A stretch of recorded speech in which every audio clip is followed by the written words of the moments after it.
नमस्ते जी, कैसे हो आप सब। आशा करती हूँ कि आप सब भी बिल्कुल ठीक होंगे। प्लीज़ मेरे चैनल को लाइक और सब्सक्राइब कर लीजिए, जिससे आने वाली वीडियो आप सभी को मिलती रहे। तो आज मैं दिखाऊंगी कि गांव में हम नाज कैसे धोते हैं और हम नाज कहाँ पे रखते हैं।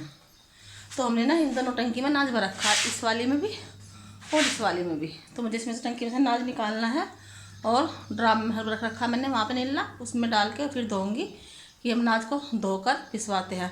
क्योंकि जब भी नाज टंकी में नाज डालते हैं ना तो उसमें ख़राब होने का डर रहता है, तो इसमें ना हम दवाई रख देते हैं। तो आइए चलिए दिखाती हूँ मैं कैसे इसमें से गेहूँ निकालती हूँ और कहाँ पर मैं धोती हूँ इन्हें।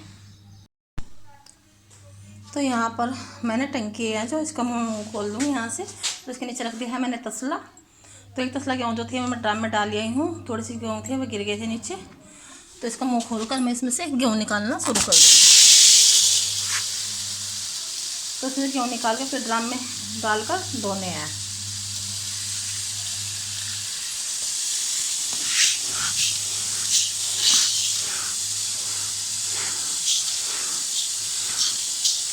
हमारे यहाँ इसको अनाज की टंकी बोलते हैं, काफ़ी जगह इसको कोठी बोलते हैं अनाज की। तो यहाँ पर मैंने टंकी में से अनाज निकाल लिया था तसले में। तो ये तसला उठाकर मैं ड्राम में डाल आऊँगी। वहाँ पर मैंने एक नीला ड्राम रख रखा है, उसमें मैंने पानी भरकर छोड़ लिया था पहले ही।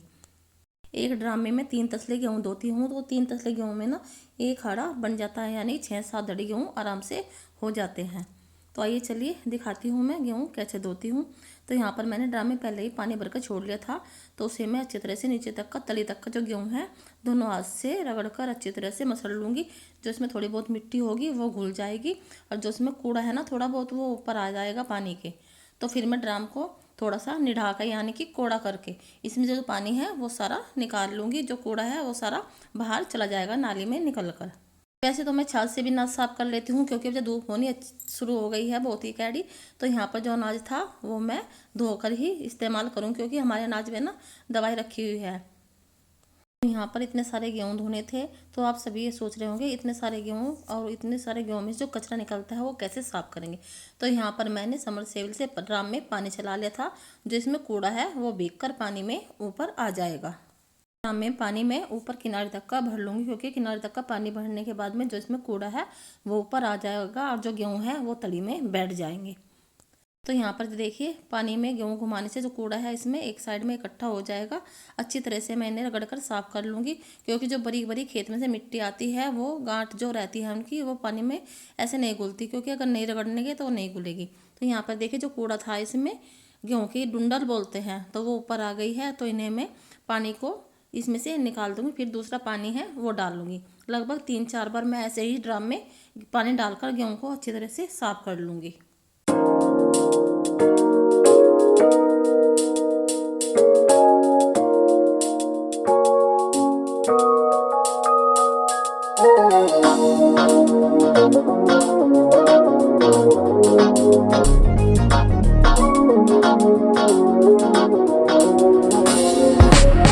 तो यहाँ पर मैंने लिया है झरना, जिससे हम अनाज साफ करते हैं, और एक छोटी झरनी है।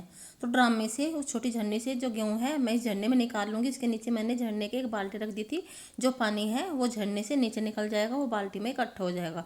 अगर हम ऐसे ही गेहूँ को पानी सहित हम पल पर डाल देंगे तो वो देर तक का सूखेगा, क्योंकि उसके नीचे गीला रह जाता है। मैं हर बार ही गेहूँ ऐसे धोती हूँ। जब भी मैं गेहूँ धोती हूँ तो झरने को पहले मैं बाल्टी पर रख लेती हूँ, जो पानी होता है वो इस बाल्टी पर निकल जाता है। जो ड्राम में गेहूँ पड़े थे उन्हें भी मैंने अच्छी तरह से घुमा दिया है। जो उसमें पानी था थोड़ा बहुत, जो डूंडल होती है गेहूँ की और कचरा था वो निकल जाएगा, क्योंकि अगर मैं ड्राम में पानी भरकर छोड़ दूँगी तो वो देर तक का सीला रहेगा। तो यहाँ पर जहाँ पर आंगन में हमारे पेड़ है तो वहाँ पर मैंने एक पल डाल दिया था। मैं सारे गेहूँ ना इस पल पर डाल दूँगी। अगर बारिश या आंधी तूफान आता है तो उठाने में आसानी रहती है। अगर हम फर्श पे गेहूँ डालेंगे तो बारिश आएगी तो उठाने में आसानी नहीं रहती है। अगर आप कभी भी गेहूँ धो तो या तो चादर या तिरपाल या कट्टे से बना हुआ पल का भी इस्तेमाल कर सकते हैं, या बाजार में पन्नी लेकर उस पर आप गेहूँ सुखा सकते हो। यहाँ पर जो मैंने गेहूँ धोए थे वे सारे मैं पल पर डाल दूँगी। इन्हें सूखने में कम से कम 3 से 4 दिन लगेंगे।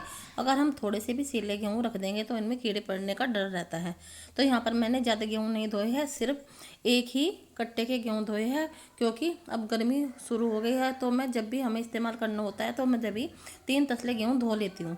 तो यहाँ पर ड्राम में जो गेहूँ लगे हुए थे वे भी मैंने अच्छी तरह से धोकर झरना रखा हुआ था, उसमें झरने में डाल दिए थे। थोड़े से गेहूँ बच गए थे तो मैंने टंकी से पानी चलाकर उस ड्राम में से सारे गेहूँ निकाल लिए थे।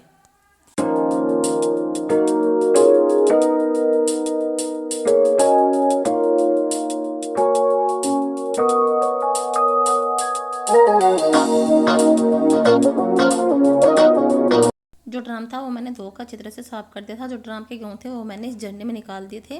जो इसका पानी था वो निकल जाएगा, उसके बाद में फिर मैंने पल पर डाल दूंगी। तो अब अच्छी खासी धूप निकल गई थी, बहुत ही कैड़ी। तो यहाँ पर जो गेहूँ थे वो मैंने पल पर फैलाने शुरू कर दिए हैं। अगर मैं एक जगह ही गेहूँ डालू रखूँगी तो वो नहीं सूखेंगे। तो यहाँ पर मुझे पूरे पल पर ही ऐसे ही गेहूँ फैलाकर छोड़ने हैं। अगर एक जगह गेहूँ छोड़ देंगे तो सिले रहेंगे, वे कम से कम 5-6 दिन में जाकर सूखेंगे। तो इन्हें मैं पूरे पल पर फैलाकर छोड़ दूँगी, कम से कम 3 दिन लगेंगे इन्हें सूखने में। तो यहाँ पर मैंने पूरे पल पर जो गेहूँ थे वे बहुत ही बारीक बारीक फैलाकर छोड़ दिए, एक जगह इकट्ठे नहीं किए हैं। उसके बाद में फिर मुझे करना है पशुओं का काम, क्योंकि धूप आ गई थी बाहर। तो हम दिन में पशुओं को अंदर बरामदे में बांध देते हैं।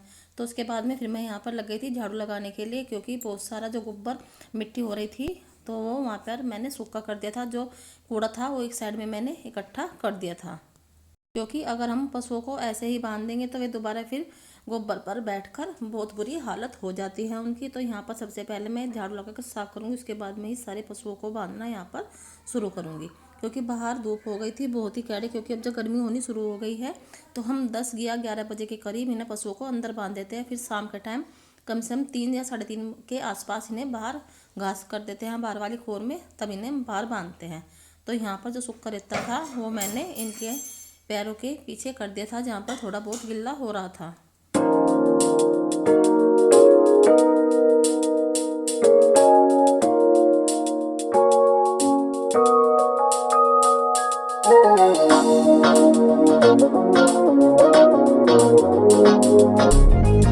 तो यहाँ पर लगी हूँ मैं पशुओं को बांधने के लिए। सबसे पहले मैं जो भैंस है उसे बांधती हूँ, क्योंकि अगर यहाँ पर बीच में हम गाय बांध देते हैं तो ये लड़ना शुरू कर देती हैं। तो सबसे पहले मैं जो भैंस है उसे बांध दूँगी, फिर काले वाली गाय को, फिर उसके बाद में सफ़ेद वाली गाय को। अगर हम बीच वाले कुंटे पर, जहाँ ये कुंडा लगा हुआ है, यहाँ पर बांधते हैं तो पशुओं को आने नहीं देती है काले वाली गाय, तो वो टक्कर मारती रहती है। तो यहाँ पर जो पशु हैं उन्हें मैं एक एक कर सारे पशुओं को अंदर बांध दूंगी। तो आप देख सकते हैं बाहर कितनी कड़ी धूप हो रही है। जो पशु हैं वे उगना शुरू कर देते हैं। अगर हम उन्हें बाहर धूप में छोड़ देंगे तो वे बीमार हो जाते हैं, उन्हें बुखार हो जाता है। कभी धूप और कभी छाँव में रहकर सर्द गर्म का हिसाब बनकर उन्हें बुखार हो जाता है।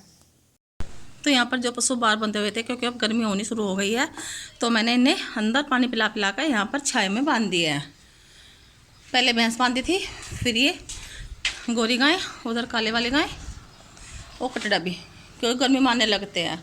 तो अब 4 बजे के करीब हम इन्हें फिर बाहर बांध देंगे, वहाँ थोड़ी छाँ आ जाएगी वहाँ पे बाहर। तो अब इन्हें जो बाहर गोबर का रखा है यहाँ पर साफ़ करना है, साफ सफाई कर दूँगी। और उससे पहले मैंने गेहूँ धोए थे, मैं वहाँ पे पल पे फैला रखे हैं, और कपड़े धोए थे वे भी खाट पे रखे हैं, उन्हें फैलाऊँगी। आज की वीडियो में मैंने आपको गेहूँ धो के दिखाए हैं, और जो पशु धूप में बंध रहे थे वे मैंने अंदर बंधे हैं यहाँ पर साफ कर जहाँ पर हमारी कच्ची खोर है अंदर बांधते हैं हम पशु। तो आज की वीडियो में बस इतना ही। तो प्लीज़ मेरे चैनल को लाइक और सब्सक्राइब करना मत भूलना। कमेंट करके ज़रूर बताना कि आपके यहाँ पशुओं का और अनाज धोने का काम कैसे करते हैं। तो मिलते हैं हम आपसे नेक्स्ट वीडियो में, तब तक के लिए नमस्ते, बाय।